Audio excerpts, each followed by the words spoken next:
So single cell sequence methods has been developed studying the DNA, RNA, epigenetic markers and at the protein levels. So this figure showing the major paper published using single cell sequencing technology.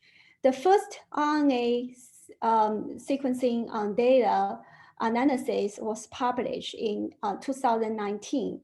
2 years later, at 2011, the first DNA genome-wide single-cell sequencing papers was published. Then later, in 2013, the first single-cell epigenetic paper was published.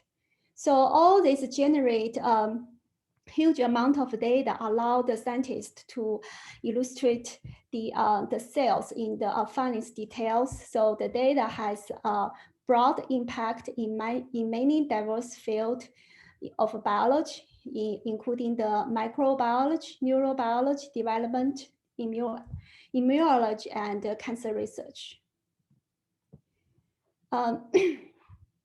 So from now on, I will focus on the single-cell RNA sequencing, the technology, the protocol, and the data analysis.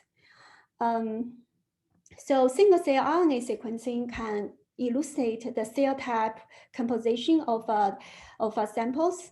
So it has shed light on the role of the in cancer research. So it's enable people to understanding the tumor microenvironment in the disease progression and the mechanism of the drug resistance. So here, this figure compare the single-cell RNA sequencing versus the bulk RNA sequencing, the conventional RNA sequencing. So giving tissue samples. So the tissue samples compose of many type of cells, different cells. So in the conventional bulk RNA-seq, basically this technology, they can measure the average expressions for all cells, not individual cells. So the data consequently is not able to dissect the cellular heterogeneity. On the other hand, for single cell RNA-seq, so this technology is able to measure the expression level of individual cell type. So then the following data analysis allow us to reveal the cell heterogeneity and the subpopulation expression variability of thousands of cells in a tissue sample. Okay, so the single cell sequencing studying the first step is cell isolations. So we need to extract the cells from our samples. So this figure showing 5 commonly used cell isolation protocols. Okay, FACS stands for the fluorescence activation cell sorting. So this technology can isolate a highly purified single cell by tying the cell with fluorescence mark proteins. Then MACS stands for magnetic activate cell sorting. So for this technology, the cell of interest are labeled with specific antibiotics and conjugate with magnetite beads. Then the external magnetic field is used to separate the labeling cells from the cell population. Then LCM stands for laser capture micro dissection. So this technology use a laser system aid, use a computer system to isolate a cell from tissue samples. Then manual cell picking. So this method is the cell of interest are monitored by a microscope. Then it uses glasses pipette to connect to a micro manipulate. Then the single cell can be connect, and then for the analysis. Then for this one called microfluidic. So for this method is before the experiments, the cell is de-isolated by flow into a chip. Then the cell can be separated into a different tuber which contains only one type of cell. Okay. Okay, so in these tables, it compares these 5 cell isolation protocols. So it's look at the throughput. So for FACAs, MACAs, and the microfluidic protocol, these 3 methods, they are high throughput. Then for the LCM and the manual cell picking, these 2 approach are low throughput. Okay, then it also compares the advantage and the disadvantage of each of these cell isolation protocols. So for FACA's protocols, so for this one is high throughput. So basically it can measure the large sample of cells.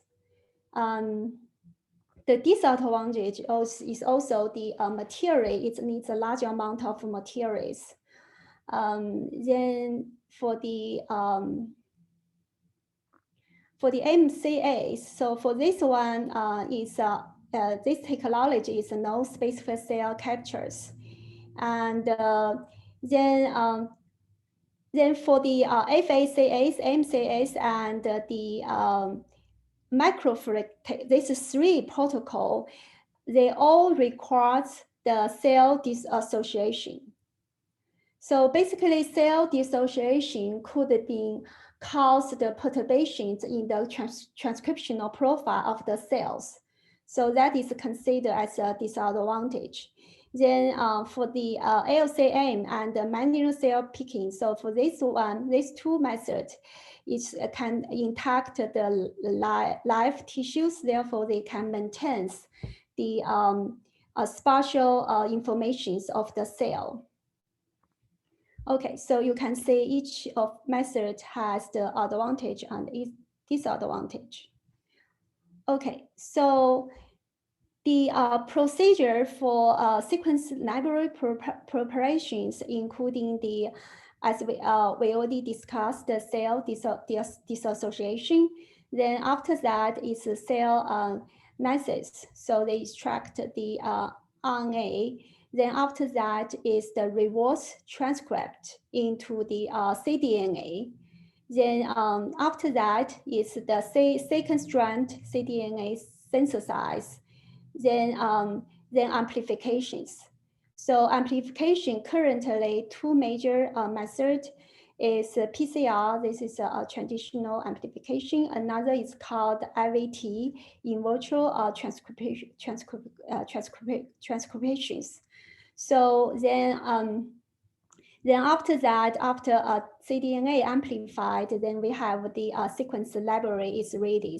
Then this can be sent into a sequencing machines for sequencing. Okay. So a number of sequencing approach are available now. So these approaches, they differ in 1 or more of the following aspects. So cell isolation, cell methods, reverse transcription, amplification, transcript coverage, strand specification, whether it's including the UMI. So UMI stands for unique molecular identifiers. So those molecular tags can be applied to detect and quantify the unique transcript. So this table summarizes the major RNA-seq sequencing methods. So there are a number of them already available. So they are differed by, say, this is transcription coverage. So you can say some sequencing technology can sequencing the full length of the transcript. Then some of the sequencing technology, they either 5' end only or 3' only. So for the UMI, we just mentioned for the full length, so some of technology, they can, including UMI, but the other cannot. Then strand specific. So some of them has, some does not has. Okay, so here we let me see, compare the commonly used those approach. So in that table, we say we have 3' and 5' RNA-seq technology.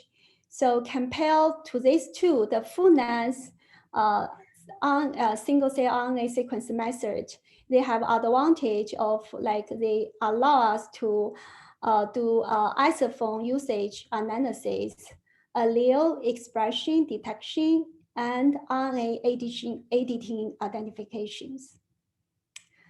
Then other comparison is the droplet-based technology, such as DropSeq, InDrop, and 10x genomics. So for this type of technology, it can provide a large throughput of the cell and no sequence cost per cell compared to the whole transcript single cell sequencing. Yeah, this should be a notch. So sorry, this is a typo here. So for this type of technology, it's suitable for generating huge amount of cells to identify cell subpopulation of complex tissues and tumor samples. So for this figure is showing the technology advancement allow the expansion of scalability of the experimental data. So you can see at the beginning, this technology can only sequence around 100 cells. Up to recently, it's jumped to tens of thousands of cells.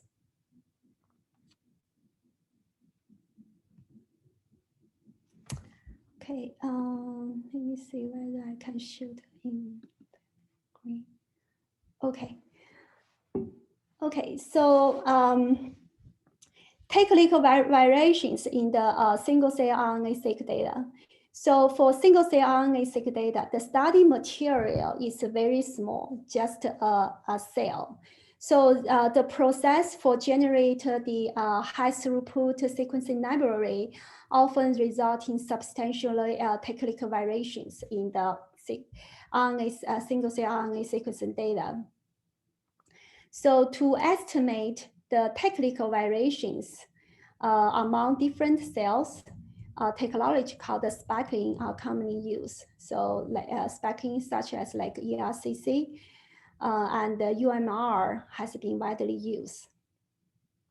So the RNA spec-ins are the RNA transcript that with knowing sequence and the quantity, they are applied to the sequencing processor and used to calibrate the measurement of RNA hybridization assays. Then UMIs can theoretically enable the estimation of absolute molecular counts. Okay. So for ERCC and for the specking and UMR are not applicable to all the sequencing platforms because those protocols, they have inherent difference.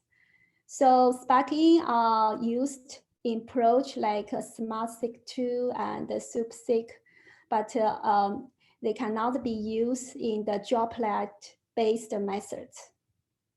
So for UMR, usually 4 to 10 base pair random barcodes.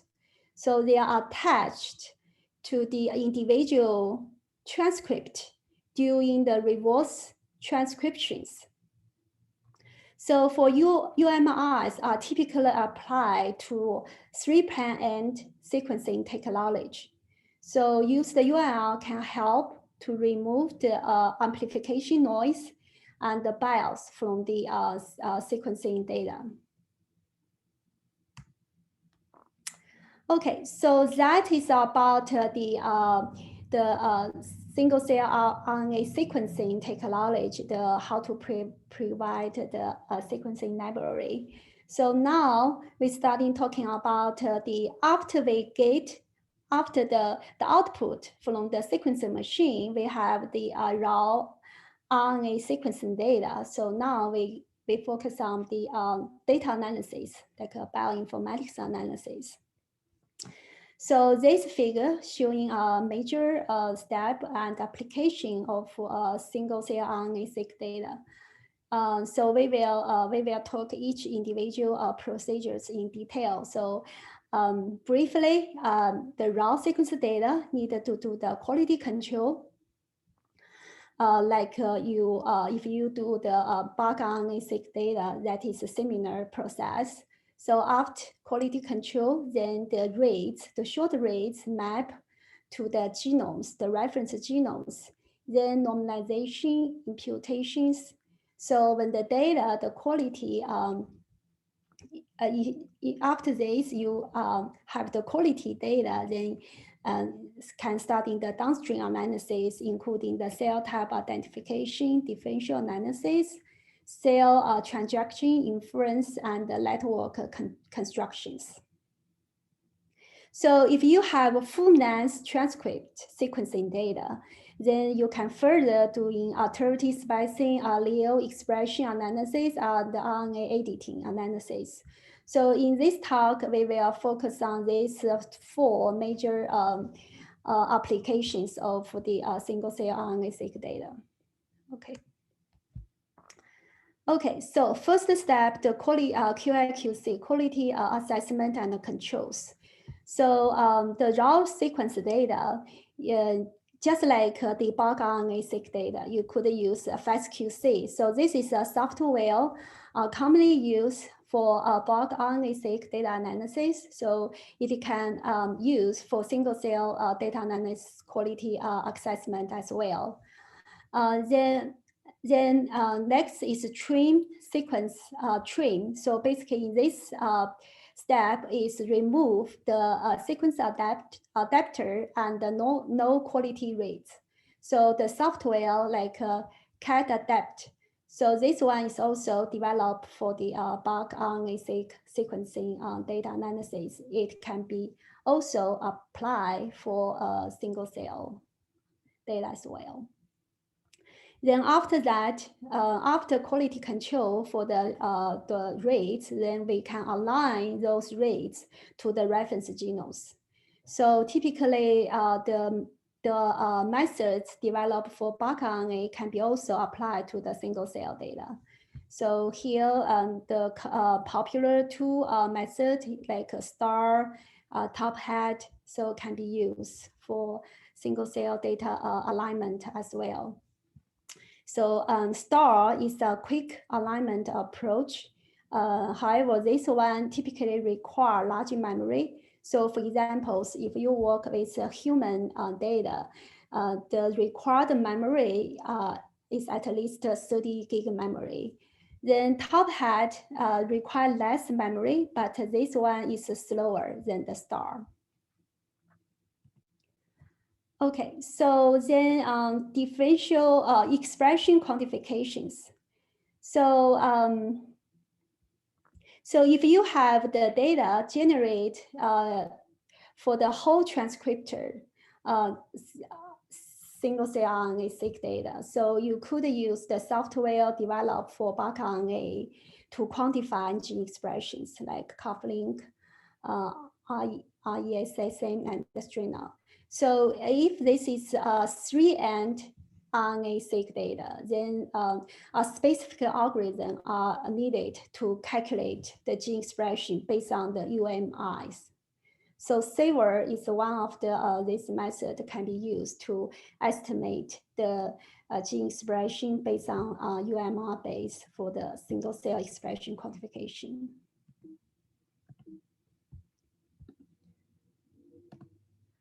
Okay. So next is filter out the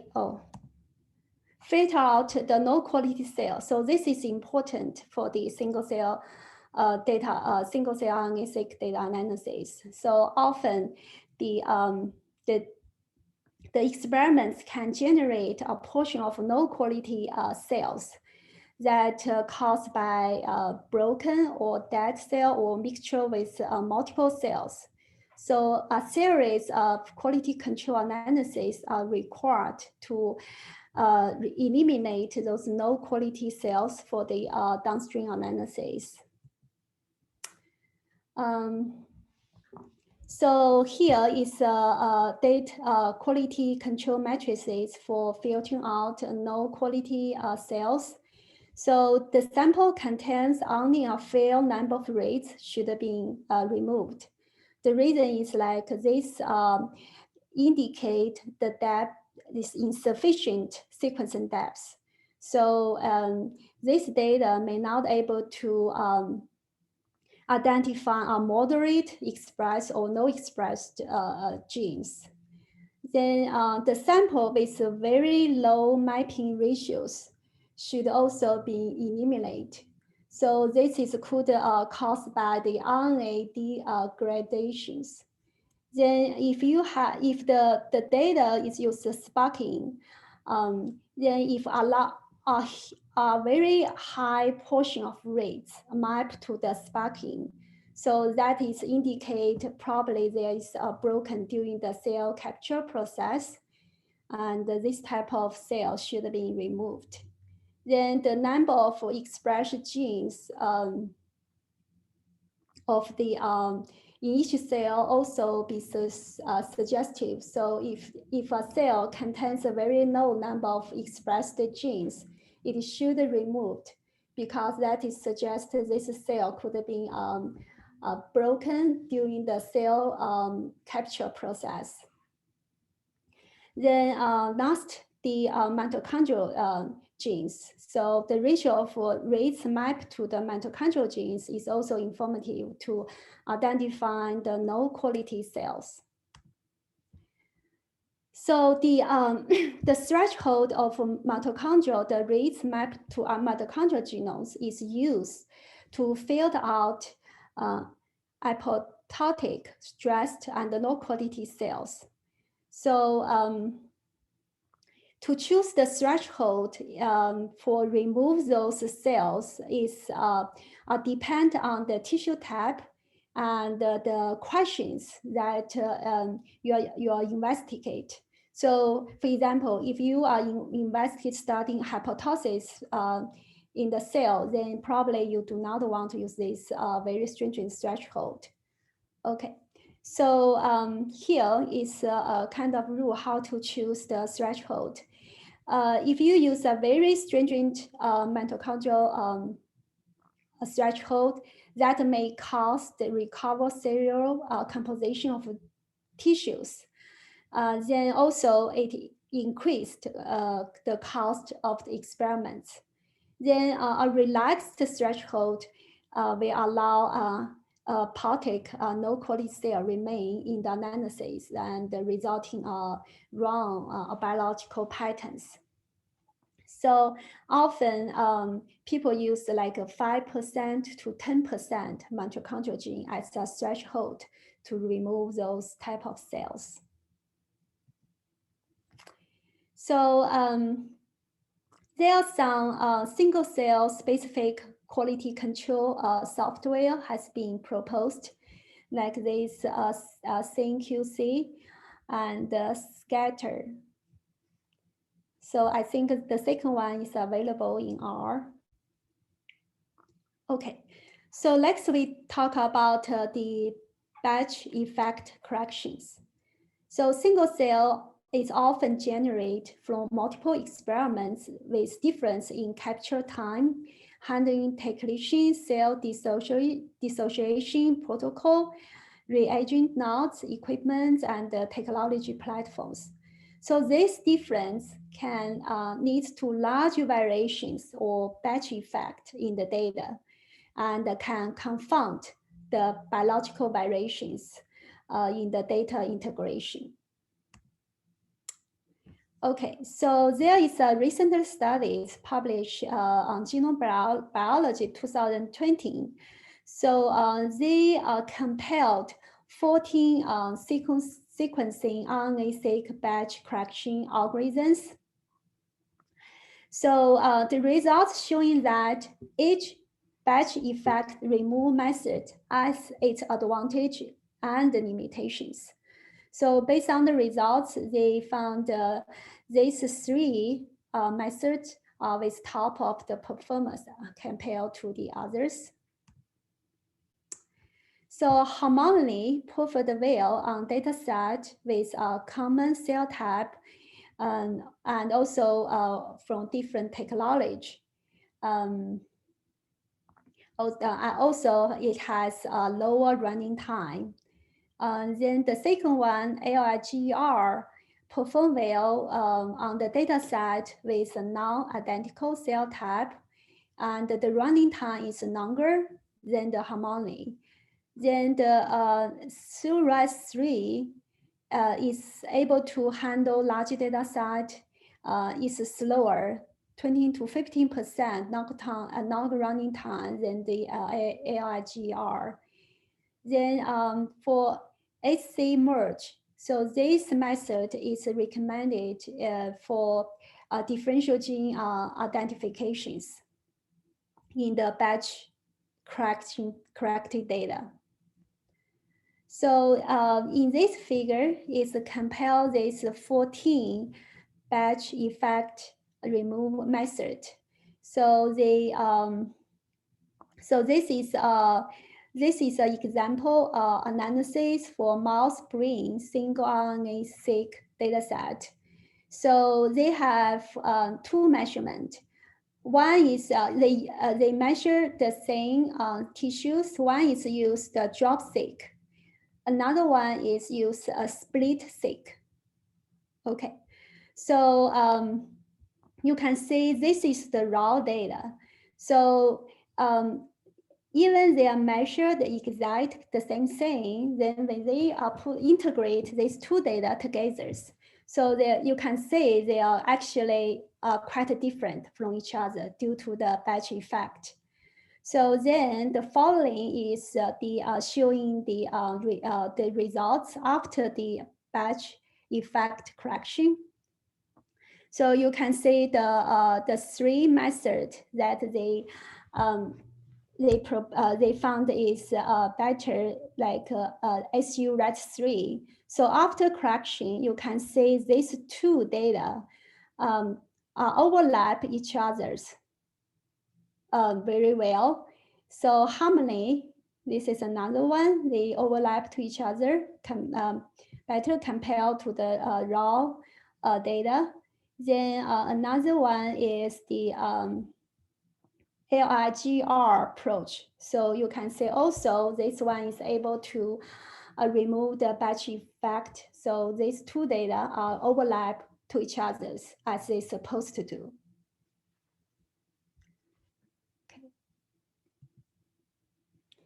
Okay, so next is the normalization. So normalization is an essential step to reveal the true biological singular by adjusting the unwanted bias results. So in general, the normalization can be divided into two different types, within sample normalization and between sample normalization. So within sample normalization aim to remove the gene-specific bias, such as the GC contents and the gene length of individual genes. So this make the gene expression comparable within our samples. Then between sample normalization is to adjust the sample-specific difference, such as the sequence depth and the capture efficiency. to allow to compare the gene expressions between samples. So if the sparking or UMR are used in the saRNA-seq protocols, then normalization can be refined by the performance of the sparking or UMRs.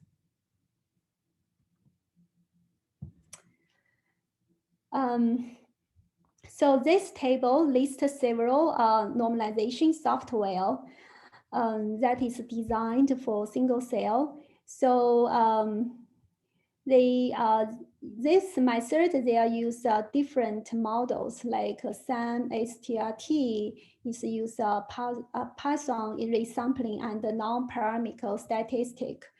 And this method requires the spec-in. And basic also requires spec-in.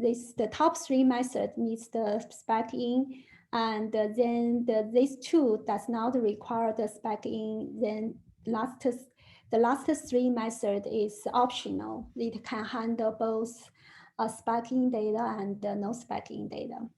So they apply different models and for the normalization. And so in these studies, they compare those different normalization software. So this figure is showing, the first one is showing the classification rate. Then the second one is showing the, they both showing the classification rate for different type of data. So the A is for mouse inborn data, the B is mouse non-single cell, and the C is the simulation data, and the D is the human empirical data. So overall, you can see this method across different type of data. There is no method always overperform others. So just like the batch effect method, each one has its advantage and limitations.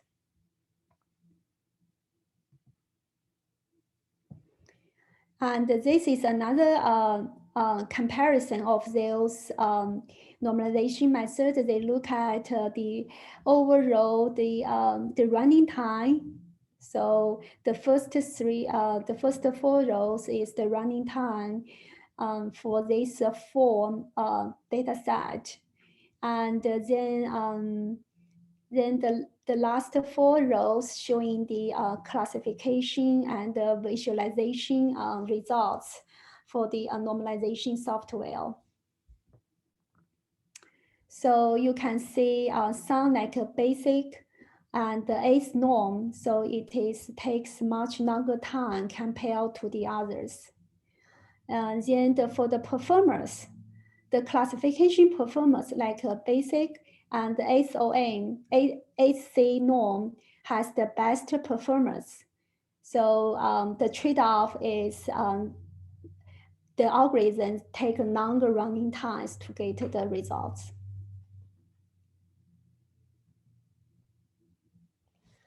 Okay, so then after normalization, then the data imputation recover the missing values.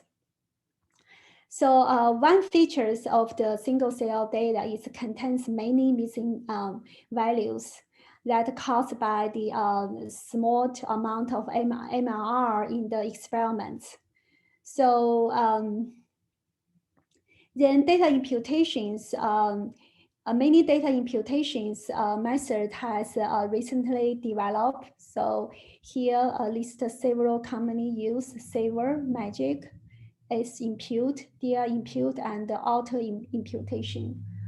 So like Saver is use a Bayes model for the UMR-based single RNA-seq data. Magic is based on the Markov-Affini-based graph. Then S-impute is based on the expression of the same genes that likely has no dropout events. Then DR-impute is use a cluster-based method auto-impute is use auto-encoder-based method is use a deep learning model for data imputations. Then later on, there is a comprehensive studies for current missing value recovery method. So published on Genome Biology 2010. So they compare most missing value recovery method has been developed. So have a model-based, smooth-based, and deep learning-based, and no ranking matrix-based method, including that 5 methods we just mentioned. So overall, they compare the those algorithms use the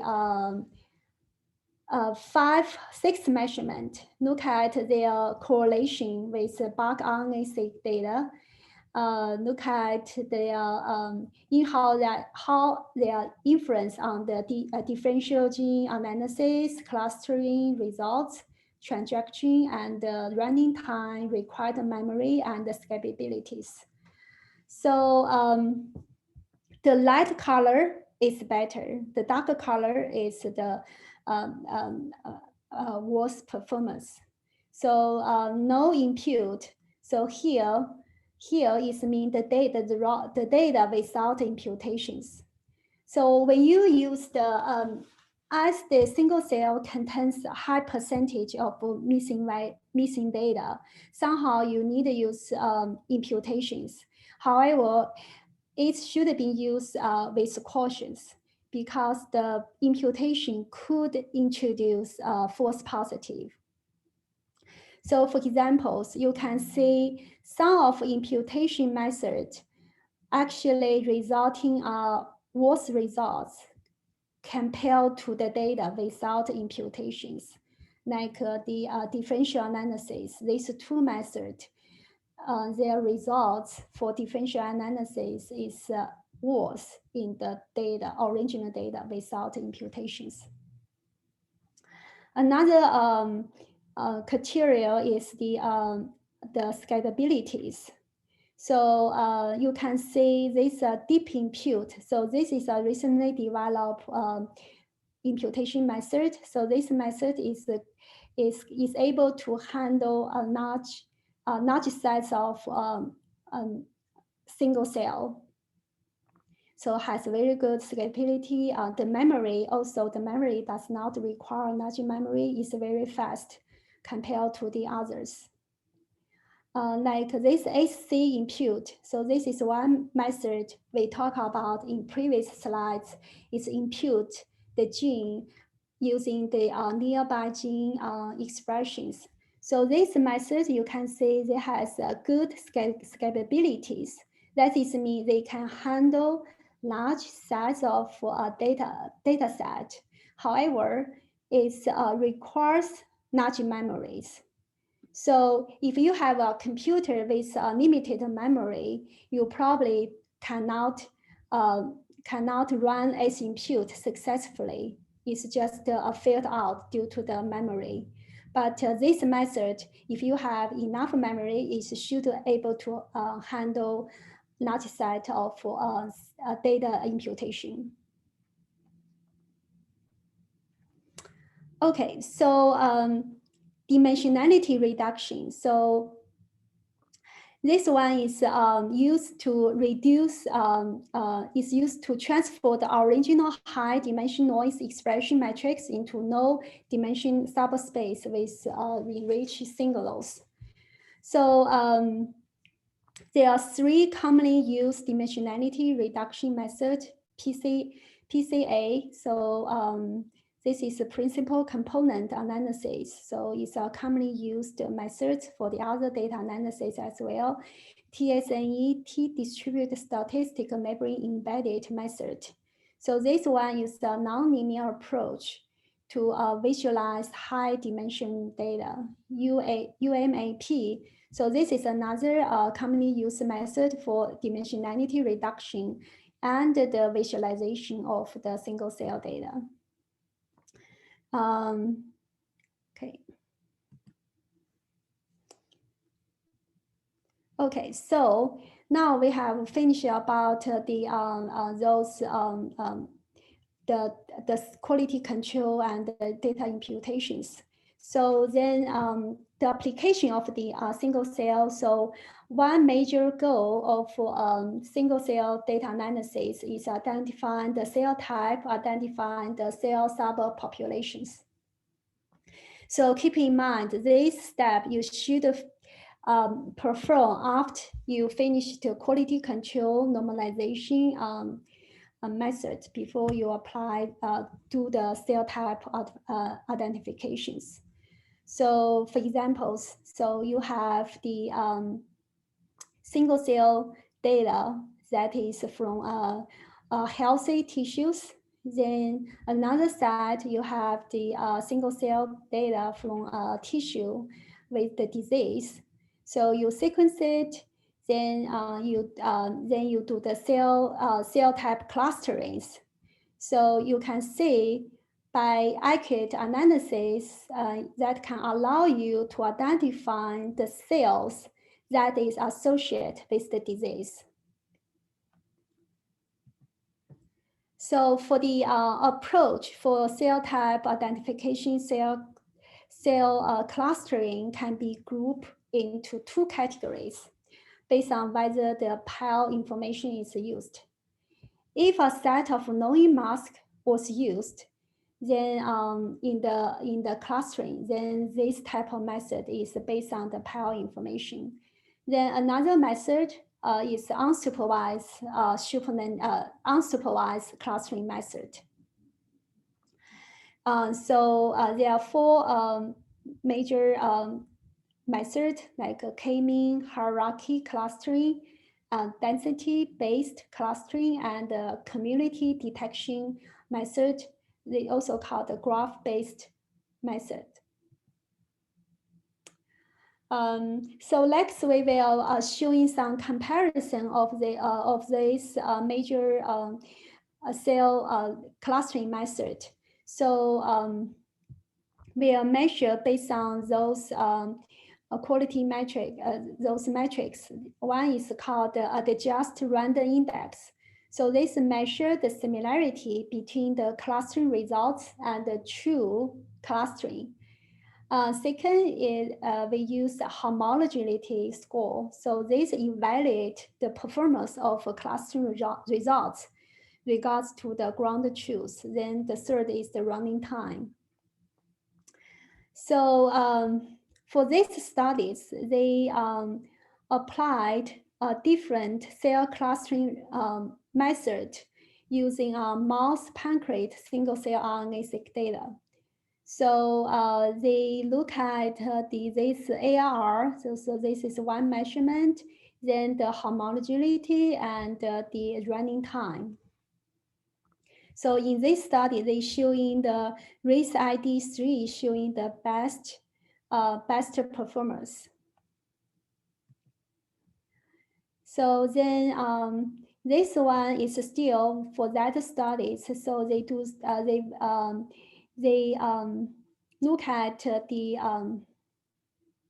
cell type, okay, based on the different method. So this is the first one is similar. The second is race ID, CIDR, and the molecule 2.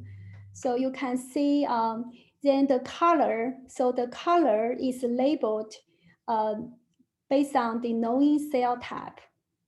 So compare those three methods. So you can see the race ID give the best clustering results.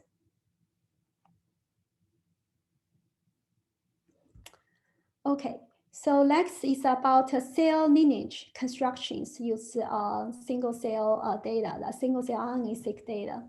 So the cell in many biological systems exhibit a continuous spectrum of the state and involve transaction between different cellular state.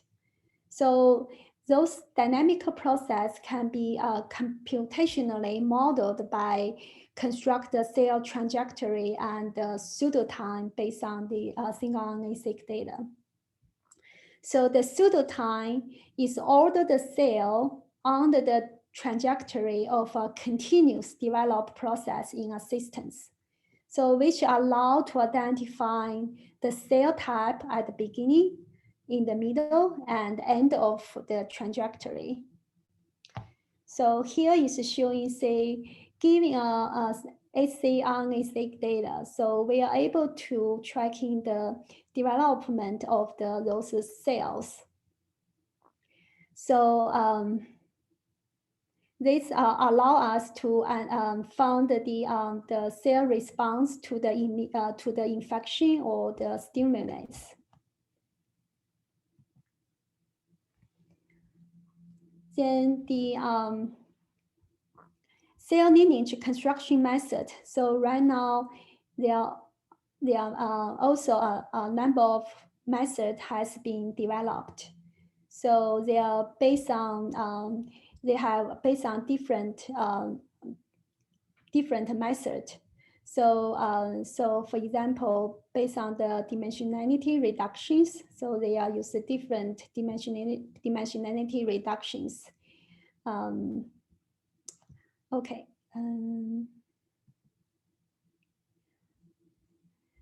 So then in recent studies, so they study most of cell lineage construction method. So basically, this article, they give practice guide about how to choose a linear cell lineage construction method for the studies. So they so there are several questions to ask.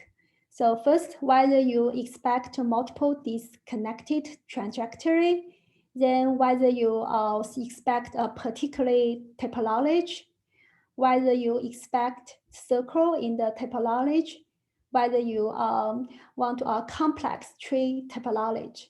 So use this practical so you can select a method that best suitable for for your data. They also provide some comparison regards to the performance and whether it's user friendly.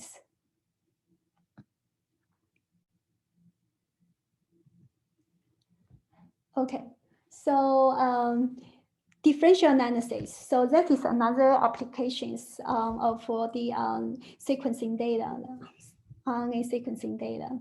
So for the, as we said, for the RNA-seq data, it contains a high noise because the feature of the technology. That is make the differential analysis difficult.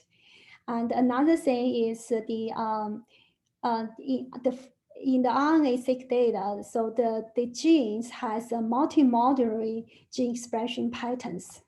So this is add additional difficulty for differential analysis using the RNA-seq data.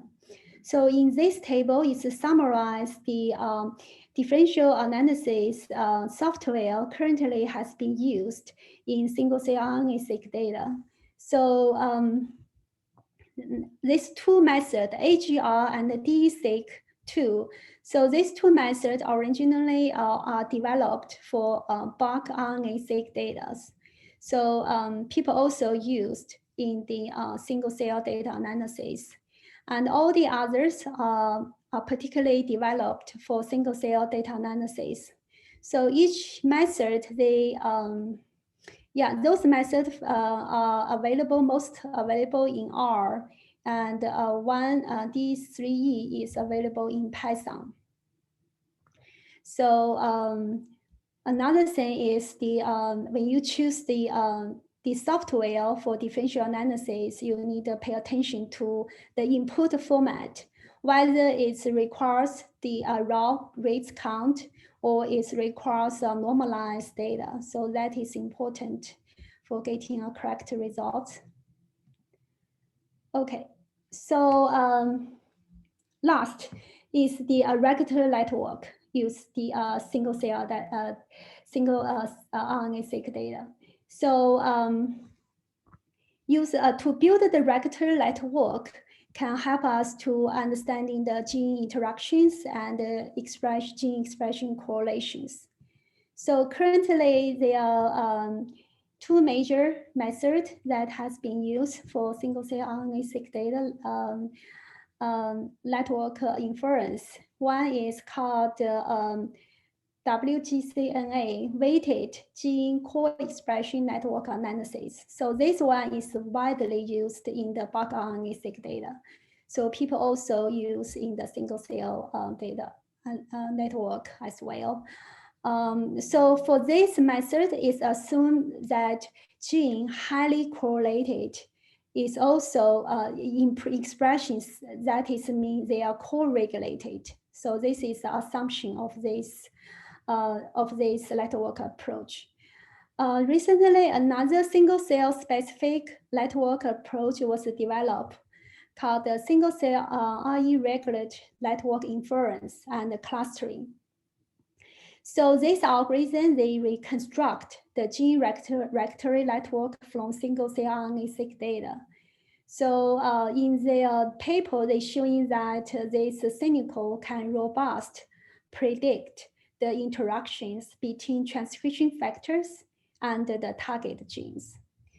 Then PIDC, partially information decomposition method. So for this one, it uses multivariant information theory to infer gene regulatory network from single cell data. Okay, so in summary, so I think we covered a lot of methods. So there are many methods has been developed for single-cell RNA-seq data analysis. In general, each individual method has its advantage and the drawback. So when you select a method for your analysis, you need to consider the characteristic of your data and your research purpose. So on the other hand, still there are many room for improvement. So more effective methods are developable for address the limitation of current method for achieving more accurate results. So there is a paper published recently. They discuss 11 challenges in single-cell data analysis. So in this paper, they discuss current method. Also, they discuss several open questions in 11 data analysis field for single-cell data. Okay, so I think that is conclude for my talk. Thank you. Any questions?